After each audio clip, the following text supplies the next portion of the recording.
Assalamualaikum warahmatullahi wabarakatuh.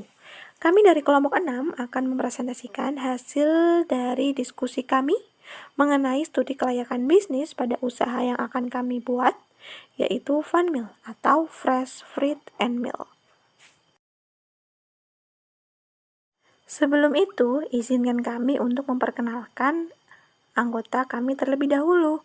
Yang pertama ada Rika Indriani, yang kedua ada Fajar Wisnu, dan ada Sofi Anindya Putri. Hal yang melatar belakangi adanya usaha ini adalah minuman menjadi kebutuhan sehari-hari yang tidak bisa lepas dari kehidupan. Tentu saja ini menjadi sebuah peluang yang besar bagi pengusaha industri minuman, di mana permintaan akan olahan minuman siap saji akan selalu eksis. Keberadaan olahan susu dan buah ini masih minim, serta jarang sekali dijumpai di beberapa kota seperti Semarang, Solo, Boyolali, Kendal, dan lain-lain. Ini menjadi peluang besar pula untuk menghadirkan olahan minuman susu buah secara komersil. Perpaduan antara susu segar dengan buah segar ini akan menjadi sesuatu yang memiliki dampak kesehatan oleh manusia, sehingga ini akan bermanfaat bagi kesehatan manusia. Selain itu, minuman ini juga terinovasi dengan salah satu minuman yang sedang populer di Korea. Dengan begitu, pengembangan produk ini akan lebih cepat karena masih baru di masyarakat. Sebuah tren yang sedang berkembang di masyarakat menjadi fokus utama dalam perkembangan usaha, karena target pasar segmen ini adalah olahan minuman kepada masyarakat. Dengan adanya latar belakang tersebut, kami memutuskan untuk mendirikan suatu usaha dengan nama Fun Meal, Fresh Fruit and Meal Corporation, dengan slogan bahagiakan harimu dengan susu buah segar. Visi usaha dari usaha ini adalah menjadi perusahaan pelopor produk susu buah segar. Dengan misi usaha menghasilkan susu buah segar dengan kualitas tinggi, sehat, aman, dan jujur. Mengembangkan penelitian dan riset variasi produk secara berkelanjutan, memajukan usaha masyarakat sekitar, khususnya peternak sapi perah, memperhatikan kesejahteraan dan kenyamanan sumber daya manusia atau rekan yang memiliki hubungan dengan Fun Meal, lalu mengelola perusahaan yang berorientasi ramah lingkungan. Selanjutnya ada deskripsi usaha. Deskripsi badan usaha. Assalamualaikum warahmatullahi wabarakatuh. Kami dari kelompok 6 akan mempresentasikan hasil dari diskusi kami mengenai studi kelayakan bisnis pada usaha yang akan kami buat, yaitu Fun Meal atau Fresh Fruit and Meal. Sebelum itu, izinkan kami untuk memperkenalkan anggota kami terlebih dahulu. Yang pertama ada Rika Indriani, yang kedua ada Fajar Wisnu, dan ada Sofi Anindya Putri. Hal yang melatar belakangi adanya usaha ini adalah minuman menjadi kebutuhan sehari-hari yang tidak bisa lepas dari kehidupan. Tentu saja ini menjadi sebuah peluang yang besar bagi pengusaha industri minuman, di mana permintaan akan olahan minuman siap saji akan selalu eksis. Keberadaan olahan susu dan buah ini masih minim, serta jarang sekali dijumpai di beberapa kota seperti Semarang, Solo, Boyolali, Kendal, dan lain-lain. Ini menjadi peluang besar pula untuk menghadirkan olahan minuman susu buah secara komersil. Perpaduan antara susu segar dengan buah segar ini akan menjadi sesuatu yang memiliki dampak kesehatan oleh manusia, sehingga ini akan bermanfaat bagi kesehatan manusia. Selain itu, minuman ini juga terinovasi dengan salah satu minuman yang sedang populer di Korea. Dengan begitu, pengembangan produk ini akan lebih cepat karena masih baru di masyarakat. Sebuah tren yang sedang berkembang di masyarakat menjadi fokus utama dalam perkembangan usaha, karena target pasar segmen ini adalah olahan minuman kepada masyarakat. Dengan adanya latar belakang tersebut, kami memutuskan untuk mendirikan suatu usaha dengan nama Fun Meal, Fresh Fruit and Meal Corporation, dengan slogan bahagiakan harimu dengan susu buah segar. Visi usaha dari usaha ini adalah menjadi perusahaan pelopor produk susu buah segar. Dengan misi usaha menghasilkan susu buah segar dengan kualitas tinggi, sehat, aman, dan jujur. Mengembangkan penelitian dan riset variasi produk secara berkelanjutan, memajukan usaha masyarakat sekitar, khususnya peternak sapi perah, memperhatikan kesejahteraan dan kenyamanan sumber daya manusia atau rekan yang memiliki hubungan dengan Funmill, lalu mengelola perusahaan yang berorientasi ramah lingkungan. Selanjutnya ada deskripsi usaha. Deskripsi badan usaha ini di mana kekuatan dari produk ini adalah susunya itu fresh, diambil langsung dari peternak sapi, buah-buahannya itu segar dan berkualitas, dan menggunakan gula sebagai pemanis alami serta harganya terjangkau. Dan kelemahan dari produk ini adalah produk ini tidak bertahan lama, hanya 1 hari ketika kemasan dibuka dan 2 hari ketika kemasan dimasukkan ke kulkas. Serta produk ini akan memerlukan banyak biaya promosi karena produk ini termasuk jenis produk yang masih baru dan tentunya masyarakat kurang tahu mengenai produk ini sehingga promosi ini harus diusahakan lebih banyak lagi. Poin yang ketiga dan 4 adalah peluang dan ancaman. Yang pertama, peluangnya ya. Peluang dari produk ini adalah kemudahan dalam memperoleh bahan baku. Dan produk ini memiliki manfaat kesehatan yang mana target konsumen ini akan luas dan bervariasi dan masih sedikit pesaingnya. Lalu terdapat ancaman pula, di mana ancamannya adalah akan munculnya pesaing-pesaing, terutama bagi usaha-usaha yang memiliki ide bisnis sama dengan usaha ini. Selain itu juga adanya cuaca dan iklim yang tidak menentu ini akan berdampak pada ketersediaan buah, yang mana akan berakibat pada kapasitas produksi serta fluktuasi harga yang tidak menentu. Yang selanjutnya adalah analisis produk. Nah, jadi apa sih yang kita jual dalam usaha ini? Nah, jenis produk yang kita jual adalah minuman berkemasan botol dengan nama produk Funmill atau Fresh Fruit and Milk. Dengan karakteristik produk berupa berbahan dasar dari susu dan buah, sehat dan nikmat, kemasan tidak mudah tumpah, dan terdapat variasi rasa berupa stroberi dan nanas. Baiklah, saya akan melanjutkan mengenai aspek selanjutnya, yaitu aspek pemasaran. Dalam aspek pemasaran terdapat data penjualan. Penjualan yang dilakukan merupakan penjualan bertahap dan berkelanjutan. Target penjualan untuk 1 hari adalah 40 botol, dengan harga per botolnya yaitu sebesar Rp8.000. Berikut ini adalah data penjualannya.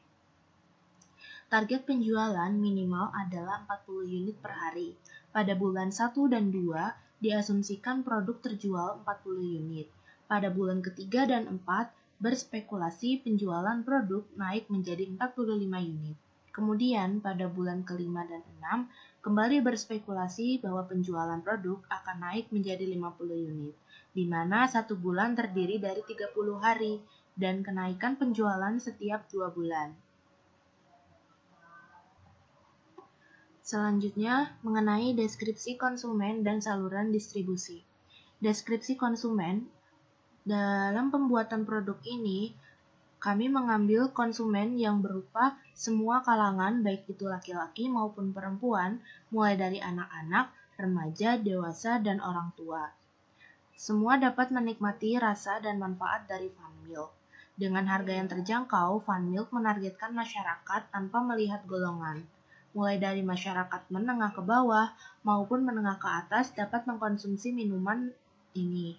Yang kedua, saluran distribusi, di mana konsumen dapat langsung membeli produk kami dengan cara mendatangi secara langsung ke stand yang kami miliki ataupun juga dapat memesan melalui aplikasi pesan antar.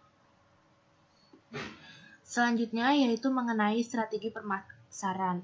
Yang pertama ada produk, di mana produk dari Funmill ini menggunakan susu berkualitas tinggi dan buah-buahan segar tanpa menggunakan bahan-bahan kimia ataupun bahan pengawet. Yang kedua yaitu harga. Dengan harga yang terjangkau ini, pelanggan mendapatkan minuman yang berkualitas, memiliki rasa yang autentik, dan kekinian. Yang ketiga, tempat. Kami membuka stand etalase yang terletak di lokasi strategis, di mana lokasi tersebut berada di sekitar kawasan kampus UNES dan juga dekat dengan pemukiman. Yang keempat, promosi.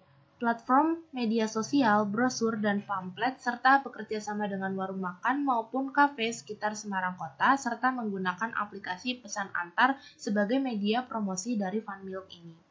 Yang kelima, yaitu proses. Tempat produksi dan semua alat-alat yang digunakan dalam produksi dijamin kebersihannya. Produk dibuat dan disajikan di tempat dan di waktu ketika pelanggan melakukan pembelian atau pemesanan secara langsung maupun melalui aplikasi pesan antar, sehingga produk disajikan dalam keadaan yang fresh. Dan yang terakhir yaitu bukti fisik, di mana produk Fun Milk ini menggunakan botol dan cup plastik dengan logo yang menarik dan ditutupnya menggunakan cup sealer sehingga akan menjaga keamanan produk agar tidak tumpah. Kami juga menyajikan sedotan dan plastik tempat cup agar memudahkan pelanggan dalam membawa produk. Selanjutnya, mengenai permasalahan yang teridentifikasi. Masalah yang ditemukan adalah proses kerjasama dengan warung makan yang akan dijadikan mitra distribusi produk Fun Milk. Dalam kerjasama pasti memiliki tahapan, syarat, dan peraturan yang harus disepakati bersama. Apalagi terkait dengan pembagian keuntungan yang dibagi. Pastinya diperlukan diskusi dengan pihak warung yang terkadang tidak sesuai dengan apa yang kita rencanakan dan kita harapkan. Jadi, perlunya literasi dan kecakapan dalam melobi suatu warung yang memiliki intensitas penjualan yang besar. Selanjutnya, kita masuk ke aspek produksi. Yang pertama, kita akan membahas mengenai spesifikasi produk. Nama produk yang kami buat adalah Fun Milk atau Fresh Fruit and Milk. Jenisnya yaitu merupakan produk minuman dengan spesifikasi lengkapnya, yaitu produk yang kami usulkan adalah minuman kemasan botol dengan nama Fun Milk, Fresh Fruit and Milk, yaitu sebuah produk minuman dengan berbahan dasar buah segar yang tersedia dengan berbagai varian buah dengan campuran susu segar yang berkualitas tinggi. Buah segar yang menjadi varian produk kami adalah buah stroberi dan buah nanas. Selanjutnya masuk dalam proses produksi. Proses produksi yang pertama yaitu pengupasan dan pencucian buah segar. Lalu langkah selanjutnya buah tersebut dipotong menjadi sebuah dadu. Dan buah tersebut diolah menjadi sebuah selai. Selanjutnya proses pencampuran susu dan buah segar serta selai tersebut. Dan langkah selanjutnya proses pengemasan dengan menggunakan botol ataupun cup, lalu pendistribusian melalui stand dan aplikasi pesan antar. Dan langkah terakhir yaitu produk siap untuk disajikan. Selanjutnya mengenai bahan dan peralatan produksi, di mana terdapat beberapa bahan dan peralatan yang digunakan. Mulai dari bahan baku yaitu buah stroberi, buah nanas, dan juga susu sapi segar. Sedangkan bahan penolongnya adalah gula, air, dan juga garam. Bahan untuk kemasannya terdapat botol kemasan, plastik, dan juga sedotan. Untuk peralatannya sendiri terdapat peralatan utama yaitu blender, kompor, dan panci, dan peralatan pelengkap seperti wadah, cil, saringan, pisau, gelas ukur, sendok ukur, toples, gelas aluminium, talenan, spatula kayu, dan termos es. Untuk lokasi dan layout usaha, lokasi usaha yang ditujukan pada usaha ini bertempat di Gang Kenanga, Banaran Universitas Negeri Semarang. Selain itu, penempatan lokasi tersebut juga memudahkan mahasiswa yang memiliki tempat kos di area Gang Sirandu sampai dengan Gang Kenanga agar lebih mudah dan memiliki akses untuk membeli minuman segar tanpa harus pergi ke lokasi yang lumayan jauh. Tempat produksi akan dilakukan di rumah atau kos yang terletak di Gang Kenanga sehingga memudahkan dalam proses pemindahan bahan ke stand penjualan. Untuk layout usahanya bisa dilihat di gambar ya teman-teman. Itu ada gerbang utama UNES, sampingnya ada Gang Kenanga, di situ merupakan ada tempat lokasi dan juga tempat produksinya. Selanjutnya mengenai analisis BEP atau break even point. BEP per unit sama dengan biaya tetap dibagi dengan harga jual per unit dikurangi dengan biaya variabel per unit, di mana biaya tetapnya yaitu sebesar Rp327.450 dibagi dengan Rp9.000 dikurangi dengan Rp5.600. Maka ketemu BEP per unitnya sebesar 97. Sedangkan BEP untuk satuan uang yaitu harga jual per unit dikali BEP per unit, di mana harga jual per unit 9.000 dan BEP per unit 97.000. Maka BEP untuk satuan uang sebesar Rp873.000. Oke, selanjutnya mengenai penanganan limbah dan timeline siklus produksi, di mana timeline siklus produksi bisa dilihat dalam gambar. Pembelian bahan baku hari pertama yaitu pada sore hari. Kemudian proses produksi pada hari kedua dimulai pukul 7 sampai dengan pukul 10. Di mana pada pukul 7 sampai dengan pukul 7.30 kami mulai untuk persiapan. Lalu pukul 7.30 sampai dengan pukul 7.40 kami memulai untuk pengupasan buah. Pukul 7.40 sampai dengan pukul 7.55 kami melakukan pemotongan buah-buah. Pukul 8 sampai dengan pukul 9 kami mulai untuk membuat selainya. Pukul 9 sampai dengan pukul 9.30 kami melakukan pemrosesan susu segar. Pukul 9.30 sampai dengan pukul 10 persiapan penjualan, dan yang terakhir pukul 10 sampai dengan pukul 9 malam kami melakukan pendistribusian. Untuk penanganan limbah yang dihasilkan dari kegiatan operasional ini yaitu sisa kulit buah setelah proses pengupasan.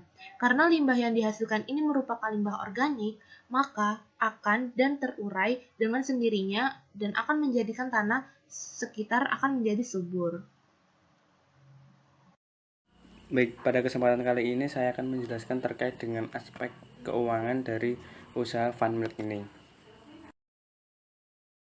Nah, dari aspek keuangan yang pertama kita membahas terkait dengan investasi awal ya, atau bisa kita sebut juga peralatan yang akan kita gunakan untuk usaha Funmilk ini.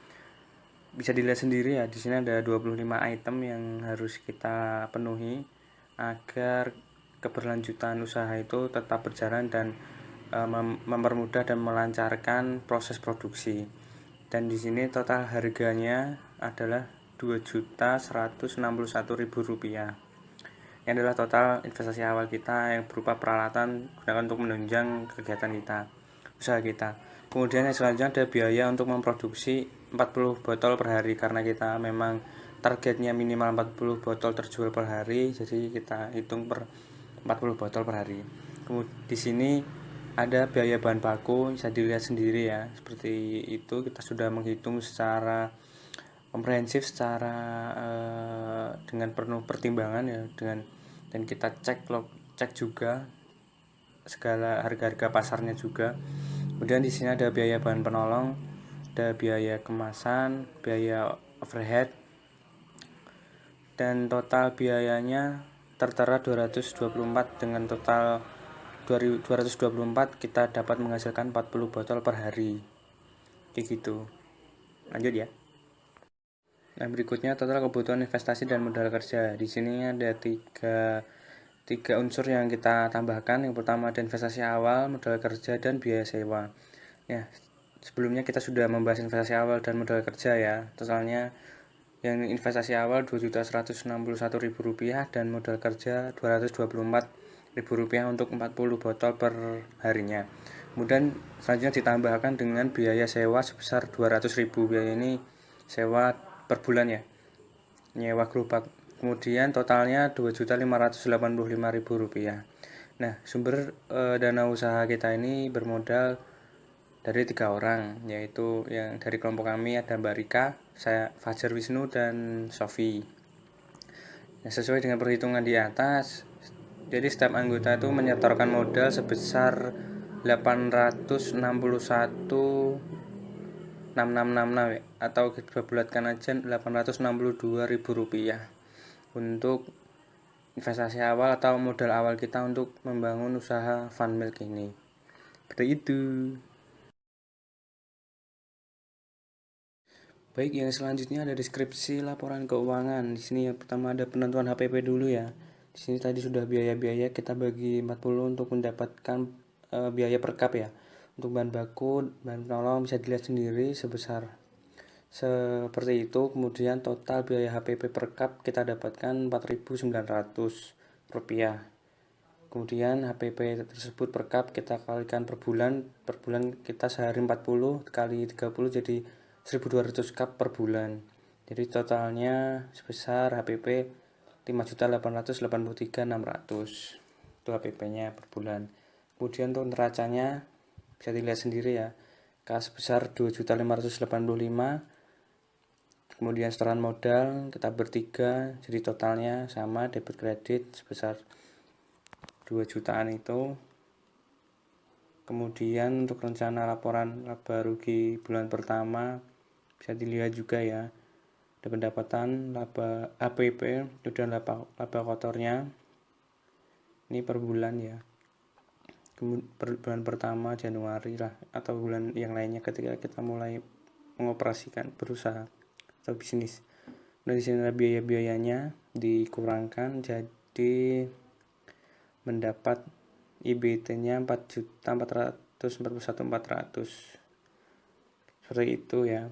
Kemudian depresiasi per tahun bisa dilihat juga, ini adalah daftar-daftar alat-alatnya. Kita asumsikan umur ekonomis kita kita pertimbangkan keberadaan alat ini untuk usaha itu seperti apa gitu. Jadi kita perkiraan.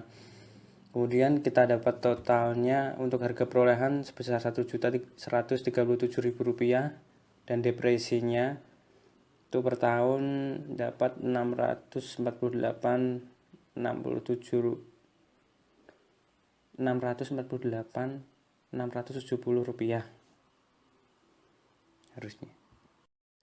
Baik, kemudian rencana laporan laba rugi dalam bulan pada tahun pertama. Nah, di sini bulan 1 dan 2. Tapi ini untuk nilainya nominalnya 10.800.000 untuk pendapatan itu untuk 1 bulan ya, bukan untuk 2 bulan. Tapi nilainya itu sama dalam bulan 1 dan bulan 2, jadi kita gabung. Jadi satu aja gitu. Nah, di sini kita lihat earning after tax ya. Untuk total 1 tahun sebesar 71.733.300 rupiah. Itu adalah total untuk 1 tahun. Baik, selanjutnya ada payback period atau bisa kita katakan kembalinya modal investasi awal kita dalam jangka waktu berapa gitu. Jadi di sini kita dapat hasilnya setelah perhitungan 0,42. Jadi kemungkinan besar untuk pengembalian modal yang telah kita setorkan nggak ada setahun ya, 0,4 ya berarti 4 bulan lebih ya gitu, seperti itu. Nah, kemudian ada average rate of return atau ARR. Nah, di sini kita mendapat hasil 4,62, di mana hasil ini mengatakan bahwa dalam sebulan kita dapat pengembalian dari modal yang telah kita setorkan itu sebesar 4,62%. Jadi untuk itu usaha atau Funmilk ini adalah layak untuk kita lakukan karena cukup besar untuk pengembalian modalnya gitu. Yang selanjutnya ada NPV atau Net Present Value dan Profitable Index atau PI. Nah, di sini dari perhitungan NPV kita dapat hasil 63.210.208 rupiah. Di sini adalah positif, jadi untuk Funmilk ini layak untuk kita jalankan kayak gitu, karena nggak minus, jadi kekayaan kita tuh tambah sekian, 63 juta sekian. Kemudian PI sama aja sih dengan NPV, alhamdulillah juga lebih dari 1 ya, jadi 25,4. Di sini berarti usaha Funmilk ini memang layak untuk kita kerjakan, kita realisasikan bersama.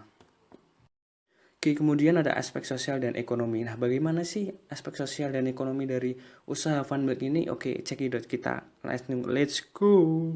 Ya, berikutnya ada dampak sosial dan ekonomi bagi untuk atau dari individu. Yang pertama, dampak sosial bagi individu adanya rasa saling menghargai gitu. Karena ketika kita membangun usaha pasti ada pesaingnya, ada kompetitor. Jadi itu yang membuat kita berlatih atau belajar untuk saling menghargai usaha atau bisnis orang lain. Kemudian buah segar dan dan susu, suatu produk yang sudah biasa dan terjual. Ya, di sini farm milk terbuat dari susu, jadi sudah sering dan ada di masyarakat gitu. Jadi nggak yang baru banget gitu. Oh ini susu kayak gitu. Jadi memang bisa membuat kita toleran dalam berbisnis kayak gitu. Kemudian selanjutnya ada dampak ekonomi pada individu yang diakibatkan adanya usaha ini adalah kesejahteraan bagi penjual, bagi kita sendiri ya, seperti kenaikan pendapatan. Nah, kesejahteraan itu bukan hanya diukur secara keuangan, tapi juga kesehatan. Nah, ketika kita minum susu, kita udah dapat pendapatan nih, kita menjalani hidup yang layak, ya tentu saja pasti mempertimbangkan dari segi kesehatan. Apalagi susu mengandung gizi dan nutrisi yang baik bagi tubuh. Jadi bisa sebagai tindakan preventif, lebih baik mencegah daripada mengobati. Di sini bisa hemat ya. Terus juga penjual yang tidak tapi pembeli pun juga mendapatkan dampak yang serupa ya untuk mengonsumsi susu, karena memang susu dan buah yang kita kombinasikan, kita padukan memang benar-benar baik untuk tubuh kayak gitu, bermanfaat sekali. Oke, yang berikutnya dampak ekonomi dan sosial bagi industri terkait. Dampak sosial bagi industri terkait seperti pemasok akan berdampak baik dan positif. Bagi industri terkait, usaha ini bukan sebagai usaha yang kompetitif atau usaha pesaing, bukan ya.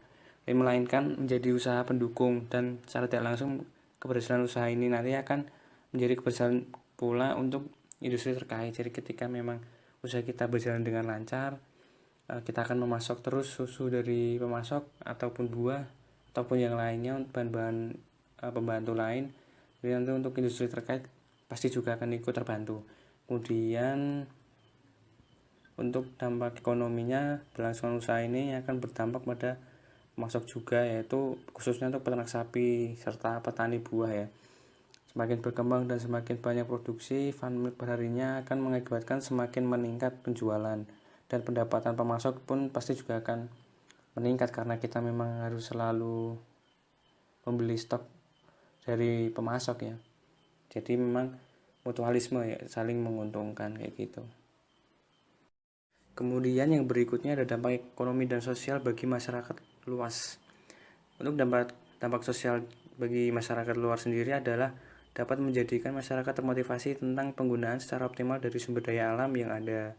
Selain itu, adanya usaha ini menjadikan kesempatan bagi kami farm milk dalam turut serta menjaga kesuburan tanah. Dengan adanya limbah sisa kulit buah ini menjadikan tanah sekitar menjadi lebih subur, karena memang kulit buah itu kan organik ya, jadi bisa melebur sendiri dan itu bisa membuat tanah menjadi lebih subur dan tidak menghasilkan limbah yang sulit terurai gitu. Jadi ramah lingkungan. Usaha ini juga memberikan kemudahan akses mendapatkan olahan susu segar berkualitas dan nikmat untuk masyarakat. Jadi masyarakat tidak usah repot-repot membuat sendiri, mencari. Jadi kami sudah memberikan pelayanan yang sudah siap saji ya. Jadi tinggal beli saja. Kemudian dampak ekonomi pada usaha ini tentu saja berdampak positif bagi masyarakat sekitar ya, terutama untuk pembukaan lapangan pekerjaan yang baru menjadi salah satu tujuan berdirinya usaha farm milk kita ini. Karena adanya farm milk, kita buka outlet ketika memang sudah berjalan dengan baik, kita sudah bisa memperkerjakan karyawan, kita akan memperkerjakan kayak gitu, dan pasti karyawan itu yang tempatnya dekat di tempat kita berjualan, jadi berdampak langsung dengan masyarakat. Kemudian juga adanya usaha ini, masyarakat akan termotivasi untuk mengembangkan pertanian buah segar, karena memang orientasi dari buah segar itu buat ekonomi itu bagus ya. Jadi memang tidak akan pernah habis kayak gitu. Sangat berpotensi untuk kita berinovasi dan untuk digunakan sebagai bahan baku di dunia bisnis. Ya, kesimpulan dan harapan usaha farm milk dapat disimpulkan bahwa usaha ini layak untuk dijalankan berdasarkan hasil IRR yang cukup besar, yaitu 4,6%. Kemudian ada NPV-nya juga positif dan PI-nya lebih besar daripada 1. Jadi memang ini layak untuk kita realisasikan. Dengan perhitungan analisis di atas, usaha ini patut direalisasikan guna meningkatkan pemahaman, pengalaman, dan kebermanfaatan yang bisa kita rasakan bersama. Dan harapannya, kami mempunyai harapan besar tentang usaha ini agar dapat diketahui masyarakat luas dan banyak peminatnya. Tentu saja ya, kita juga ingin mendapat pelanggan yang memang loyal dan setia gitu. Kemudian kami berharap dengan ada usaha Funmilk ini dapat membangkitkan semangat wirausaha bagi masyarakat Indonesia, khususnya generasi muda Indonesia. Ketika memang usaha kita sudah berjalan dengan lancar, kita juga ingin memberikan sosialisasi, kita ingin memberikan pelatihan dan pengalaman kita ketika membangun dan memulai usaha Funmilk ini. Jadi ini bisa menjadi acuan atau langkah bagi kami untuk memberikan motivasi, semangat kepada generasi muda yang ingin membangun atau membuka usaha baru tanpa takut-takut gitu. Kemudian menambah variasi rasa yang ditawarkan melalui riset dan juga memiliki teknologi pengolahan produk agar dapat bertahan lama. Nah, di sini variasi rasa kita kan baru ada 2 ya, nanas dan stroberi. Jadi kita ingin merambah ke buah-buah yang lain dengan rasa-rasa yang unik dan pastinya menarik perhatian dari masyarakat maupun konsumen. Dan paling penting sih ini adalah untuk pengolahan produk dan kemasan, kita ingin produk kita ini awet kayak gitu, enggak cuma 1 hari 2 hari, tapi bisa berhari-hari gitu, biar pangsa pasar atau jangkauan kita juga lebih luas dan memberikan kemudahan bagi kita juga dalam berproduksi agar bisa menghasilkan secara massal kayak gitu. Terima kasih atas perhatiannya. Begitu ini dari kelompok kami ya, dari usaha Funmilk Fresh Fruit and Milk. Terima kasih atas perhatiannya.